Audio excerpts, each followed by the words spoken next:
ఇక్కడ ఉన్న నీలిరంగు భాగమైన మోరియా కొండపైన యెరూషలేము కట్టబడింది.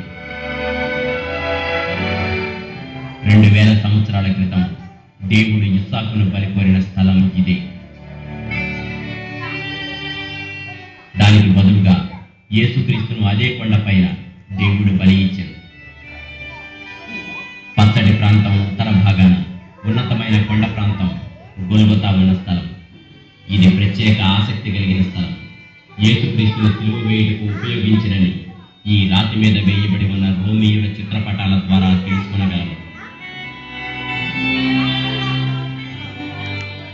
ఎడమ వైపు చిన్నగా ఉన్న స్థలంలో రోమా జెండా ఎగురవేసి ఉండవచ్చు. ఆర్చి లాంటి క్రింద భాగమున చదునుగా ఉన్న స్థలమున నజరేయుడైన యేసు యూదుల రాజు అన్న పెద్ద గుర్తును నిలిపి ఉండవచ్చు. ఆర్క్ డిస్కవరీ ఇంటర్నేషనల్ బృందము ఇలా గుర్తులు నిలిపే స్థలం పైన ఆర్చిలా ఉండే గదులను సిస్టారియా ఫిలిపీనను కనుగొన్నది. వీటిలో జ్ఞాపకార్థమైన వస్తువులు పెట్టేవారు. భూమి వణికెను, బండలు బద్దలయ్యను.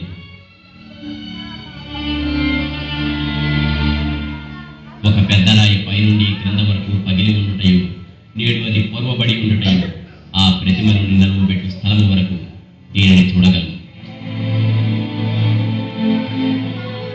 ఆర్క్ డిస్కవరీ ఇంటర్నేషనల్ ఇప్పుడు అత్యంత ప్రాముఖ్యమైన విలువైన రుజువులు కలిగి ఉన్నది. ఈనాడు దీనికి సంబంధించిన ఛాయాచిత్రంలో చూపించకపోయినప్పటికీ రాన్ బయాట్ గారు అత్యంత నమ్మకస్తులు. ఇవే కాక అనేక గొప్ప విషయాలు వీరు కనుగొన్నది కనుక వీరి సాక్ష్యం గొప్పది, నమ్మదగినది.